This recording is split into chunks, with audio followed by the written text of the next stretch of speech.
Hello दोस्तों, आज से इस चैनल पर मैं आपके लिए जेड डायनेस्टी सीजन 2 को शुरू कर रहा हूं। जिन दोस्तों ने अभी तक सीजन 1 का शॉर्ट रिकैप नहीं देखा तो उसका लिंक मैंने नीचे डिस्क्रिप्शन बॉक्स में डाल दिया है, वहां पर जाकर आप इसकी सीजन 1 को अच्छे से एंजॉय कर सकते हैं। तो आज हम एक्सप्लेन करने वाले हैं इसकी सीजन 2 को, जिसका आप बेसब्री से इंतजार कर रहे थे। सीजन 2 की शुरुआत में हम एक होटल में कुछ एल्डर्स को देखते हैं जो कि कारोबारी मामले पर बातचीत कर रहे थे। साथ ही साथ में वो यहाँ पर जंग और जद्दल को भी डिस्कस कर रहे थे। टेबल पर बैठा हुआ एल्डर ज़ियाओ अपने पास बैठे हुए दो साथियों को बोल रहा था कि जंग होने की वजह से हर तरफ दुनिया में अफरा तफरी मची हुई है, जिससे हमारा कारोबार भी डिस्टर्ब हुआ है। साथ में वो कह रहा था कि मैंने सुना है कि हमारी फैमिली में 3 डेविल्स भी मौजूद हैं जो कि काफी ज्यादा खतरनाक हैं। एल्डर ज़ियाओ के मुंह से ये बात अभी निकली ही थी कि दूसरी टेबल पर बैठी हुई लड़की उससे कहती है कि एल्डर ज़ियाओ, तुम्हारे फेस पर काफी ज्यादा एनिमल्स के निशानात हैं, लेकिन इनकी वजह से तुम्हारा चेहरा टूटा हुआ नहीं है। ये तो आज आपकी ऐसी लाइफ लाइन बन गई है जैसा कि हेवनली कोर्ट के 6th ब्रांच में मौजूद शियोबा की लाइफ लाइन बन गई हो, और इसी ही वजह से तुम जैसे जैसे बड़े होते जाओगे तो ये हमारे लिए काफी ज्यादा तबाही का बायस बनेगी। अब ये बातें सुनती हुई तो एल्डर ज़ियाओ धीरे धीरे करके उठ खड़ा हो गया और काफी ज्यादा गुस्से में दिख रहा था। लेकिन जैसे ही वो उस लड़की के साथ मौजूद एल्डर और उस फ्लैग को देखता है तो उसे देखकर तो वो चौंक रह गया था और उस लड़की से कहता है कि लड़की, तुम्हारा बहुत बहुत शुक्रिया कि तुमने मुझे इतनी अच्छी एडवाइस दी। यहाँ पर एल्डर ज़ियाओ शान से कहता है कि क्या तुम मुझे बता सकते हो कि गुड और इवल्स यानी कि अच्छाई और बुराई की होने की वजह क्या है। ये सुनकर वो लड़की भी अपने ग्रैंडफादर को रोकती हुई कहती है कि दादा जान रुक जाए, आप क्या बोल रहे हैं। जिस पर उसका ग्रैंडफादर उसे जवाब देता है कि बेटा, मैं तुम्हें बता दूं कि मैंने जिंदगी में जो कुछ भी अचीव किया है और इसकी मेन वजह यह है कि मैंने आज तक किसी भी डिजास्टर का सामना नहीं किया है। और यहाँ पर मैंने ये सवाल इसलिए पूछा था क्योंकि ये यहाँ पर इवल और गॉड के ऊपर बात कर रहे थे, तो मैंने सोचा कि मैं भी इनसे रीजन पूछ लूं कि अच्छाई और बुराई आखिर कहाँ से आती है। ये सुनकर वहाँ पास में बैठा हुआ एक शख्स ज़ियाओफैन से पूछता है कि मास्टर ज़ियाओफैन, क्या तुम मुझे बता सकते हो कि ये अच्छाई और बुराई आखिर कहाँ से शुरू हुई है। जिस पर ज़ूशियान उसे बताता है कि ये सब कुछ किंगयोन फैमिली के एक डिसाइपल ज़ियाओफैन की वजह से हो रहा है और उसकी जड़ वही है क्योंकि वह हमेशा के लिए दो दुनियावी फैमिलीज के बीच में सुप्रीम डिवीजन बनाकर जिंदा रहता था। साथ ही साथ में वो उन्हें बताता है कि ज़ियाओफैन के पास एक मैजिक वेपन भी था जो कि डीमन सेट के ब्लड से बना हुआ था।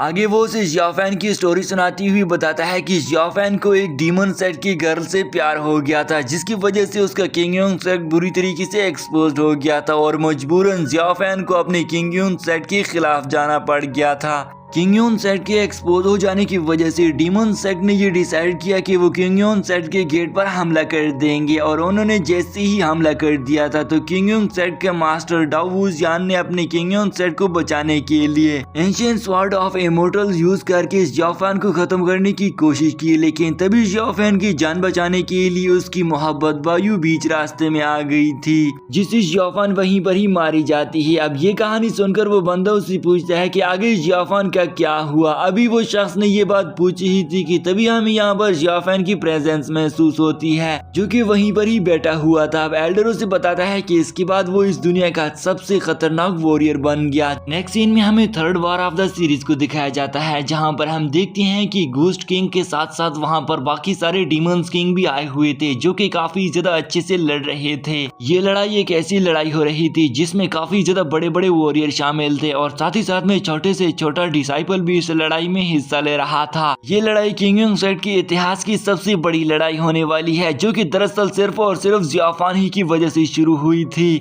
किंगयोन सेट को हराने के लिए डीमन सेट के साथ साथ घोस्ट किंग सेट के बड़े बड़े वॉरियर्स आए हुए थे, जिनमें नियान भी शामिल था। नियान की स्वॉर्ड तो ऐसे चल रही थी जैसे कि मानो बिजली चल रही हो। इतनी बड़ी लड़ाई और किंगयोन सेट के साथ होते हुए जुल्म को देखकर ज़ियाओफैन कहाँ रुकने वाला था। वो भी इस बीच मैदान में एंट्री मारने के लिए बस मन ही मन में तैयार था। और जैसे ही यहाँ पर नियान अपनी आई की पावर को यूज करता है, नियान इस आई का यूज करके तो वहाँ मौजूद काफी ज्यादा डिसाइपल्स पर हमले कर रहा था, लेकिन जैसे ही जियाफेन से ये बर्दाश्त नहीं होता तो वो भी आते हुए अपने हाथ से इसकी आई को चुकना चूर कर देता है, जिससे नियान को काफी तकलीफ होती है। और यहाँ पर देखते ही देखते जियाफेन आते हुए अपने काफी ज्यादा तेज एनर्जी से अपने रास्ते में आने वाले सभी के सभी लोगों को डिस्ट्रॉय करके खत्म कर दिया था। जियाफेन के इर्द गिर्द रेड एनर्जी और फ्लो कर रही थी और वो अपनी डिमोनिक स्वॉर्ड लेकर वहाँ पर अपने रास्ते में आने वाले सभी लोगों को खत्म करता है, जिसे देखकर तो वहाँ बाकी बचे हुए लोग उसके सामने आ गए थे और जियाफेन के सामने घुटनों पर आकर माफी मांग रहे थे, जिसे देखकर तो नियान भी हैरान रह गया था कि मेरे सारे साथी तो जियाफेन के सामने घुटनों के बल आ गए हैं। ये सब कुछ होता हुआ देखकर तो नियान भी हैरान खड़ा रह गया था। वो यहाँ पर लिन शियू नाम का एक टोकन निकाल कर कहता है कि फाइनली तुम्हारा यूज करने का वक्त आ गया है। 800 सालों से मैं तुम्हें यूज करने का इंतजार कर रहा था कि तभी ये कहते साथी तो वो जैसे ही वहाँ पर आगे बढ़ने लगा तो तभी उसके पीछे खड़े हुए दो साथी भी उसका साथ देकर उसके साथ आगे बढ़ते हैं। लेकिन उसे आगे जाता हुआ देखकर तो उसका एक पुराना साथी विल डॉग उसे रोककर कहता है कि तुम और हमने एक अहद किया था कि हम कभी भी हार नहीं मानेंगे और अब तुम किस तरह से अपनी बात की खिलाफ वर्जी करके अहद को तोड़ रहे हो और तुम गद्दारी कर रहे हो। लेकिन नियान से कहता है कि नहीं, मैं कोई गद्दारी नहीं कर रहा हूँ, जिस पर उसका साथी विल डॉग से चिल्लाते हुए कहता है कि मैं हमेशा से ही खुद को बेबस महसूस करता आ रहा हूँ, लेकिन आज से मैं अज़्म करता हूँ कि मैं खुद ब्लड रिफाइनिंग हाल में जाकर अपनी इस ट्रेनिंग को कंप्लीट करूंगा और अगर मैं ब्लड रिफाइनिंग हाल में ट्रेनिंग हासिल करते करते मर भी जाऊं तो मुझे कोई भी दुख नहीं होगा। जिसे सुनकर तो नियान को भी गुस्सा आ गया था और वो भी उसे कहता है कि चलो ठीक है, तुम अब बेवकूफ बन गए हो और मैं बेवकूफों का साथ बिल्कुल भी नहीं देता हूँ, इसलिए अगर तुम ब्लड ट्रेनिंग हाल में ट्रेनिंग हासिल करना चाहते हो तो तुम्हें मैं आजादी देता हूँ। ये कहते साथ ही नियान उसकी तरफ लिन शियू नाम को वो टोकन थ्रो करता है और उसे कहता है कि तुम आज के बाद ब्लड रिफाइनिंग हाल में अकेले ही ट्रेनिंग करोगे। नियान और उसके बाकी साथियों के जाते साथ ही हम देखते हैं कि यहाँ पर जैसे ही विल डॉग पीछे हटने लग गया था तो तभी यहाँ पर वो एक खाई के करीब आ गया था और दूसरी तरफ तो उसके सामने जियाफेन खड़ा हुआ था। वो शख्स जियाफेन को अपने सामने देखकर उसका गला ही सूख गया था क्योंकि जियाफेन एक ऐसी खौफनाक रूप में उसके सामने खड़ा हुआ था। साथ ही साथ में उसने अपने डिमोनिक स्टिक को भी एक्टिवेट करके रखा था। विल डॉग को अपने आंखों में मौत नजर आ रही थी। अब जैसे ही वो अपने आंखें फिर से खोलता है तो वो देखता है कि जियाफेन उस खाई के किनारे पर खड़ा है। जियाफेन को किनारे पर खड़ा होते हुए देखकर तो विल डॉग के मन ही मन में लग रहा था कि हाँ, जियाफेन को मारने का अभी अच्छा मौका है, मुझे इससे अच्छा मौका कभी नहीं मिलेगा। इसलिए वो स्वॉर्ड लेकर उसके सामने खड़ा हो गया था। लेकिन तभी जैसे ही जियाफेन उसे कहता है कि क्या तुम मुझे मारना चाहते हो तो मुझे मार दो, जिसे सुनकर तो विल डॉग उसे कहता है कि नहीं नहीं, मैं तुम्हें नहीं मार सकता हूँ, मैं इतना पावरफुल नहीं हूँ। अब यहाँ पर जियाफेन उसे कहता है कि मैं भी तुम्हें नहीं मारने वाला हूँ, तुम्हें डरने की जरूरत नहीं है, अगर तुम मेरा साथ दोगे तो मैं तुम्हें नहीं मारूंगा। जिसे सुनकर विल डॉग उसे कहता है कि इतनी बड़ी दुश्मनी होने के बावजूद भी क्या तुम मुझे अपने साथ रखना चाहते हो। जियाफेन उसे कहता है कि मैं जानता हूँ कि तुम्हारे पास एक यूनिक स्किल है जिसका नाम नूडल स्वैप स्किल है, जो कि रियली में एक यूनिक स्किल है। जियाफेन की ये बातें सुनकर तो विल डॉग को भी लगने लगा था कि हाँ, मेरा भी जीने का हक है, मैं जीना चाहता हूँ। इसलिए वो कहता है कि मैं फिर से ब्लड रिफाइनिंग हाल में जरूर जाऊंगा। वो कहता है कि ब्लड रिफाइनिंग हाल एक बेमिसाल ट्रेनिंग हाल है, इसलिए मुझे भी जीने का हक है और मैं जरूर फिर से वहां जाऊंगा।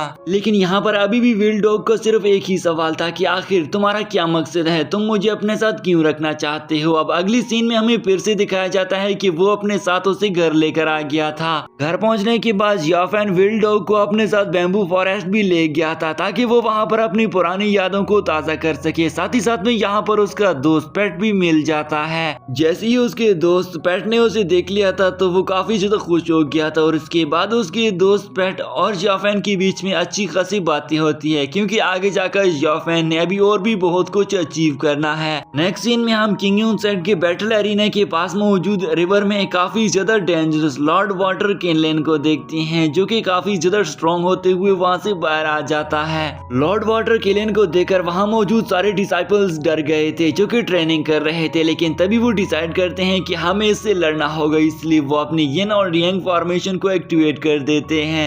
यिन और यांग फॉर्मेशन दरअसल में हेवन और अर्थ फॉर्मेशन होती है, जिसे वहां मौजूद सारे डिसाइपल्स ने एक एक करके एक्टिवेट कर दिया था और उन फॉर्मेशन के एक्टिवेट होते साथ ही तो वहां पर सीनियर डिसाइपल्स ने आते हुए अपनी स्वॉर्ड से स्लैश अटैक्स करना शुरू कर दिए थे। मगर इन सभी के सभी स्लैश अटैक के होता हुआ तो उस ड्रैगन को कुछ ही नहीं होता कि अचानक से हम देखते हैं कि यहाँ पर मिस ल्यू भी अपनी यिन और यांग फॉर्मेशन को एक्टिवेट करके पहुंच आ गई थी। और उसके पहुंच आते हुए तो वो भी वहां पर ड्रैगन पर एक जोर से आकर हमला कर दिया था, जिससे वहां पर मौजूद फॉर्मेशन ब्रेक हो गया था। लेकिन तभी अचानक से मिस लियू को दूर कहीं जियोफान की प्रेजेंस महसूस होती है, इसलिए वो जल्दी जल्दी इस फॉर्मेशन को डीएक्टिवेट करके लॉर्ड वाटर किनलेन को वहां से जाने का कहती है, जिससे वो ड्रैगन वहां से चला जाता है। उस ड्रैगन के जाते साथ ही मिस लियू नीचे आ जाती हैं, जहां डिसाइपल्स उसे देखकर कहते हैं कि मिस लियू आपका बहुत बहुत शुक्रिया। साथ ही साथ में वो दोनों डिसाइपल्स मिस लियू के पास मौजूद हाई लेवल कल्टीवेशन स्वॉर्ड की भी तारीफ करते हैं, मगर मिस लियू तो उनकी कुछ भी नहीं सुनती और उनके सामने ही निराश खड़ी हुई थी, जिस पर वो डिसाइपल्स भी समझ जाते हैं कि हाँ मिस लियू अभी कुछ परेशानी में है, इसलिए हमें यहाँ से चले जाना चाहिए। जो सोचते साथ ही वो वहाँ से चले गए थे। और इसी के साथ ही दोस्तों सीजन 2 का फर्स्ट एपिसोड यहीं पर एंड हो जाता है। आई होप आप सारे दोस्तों को सीजन 2 का फर्स्ट एपिसोड काफी ज्यादा पसंद आया होगा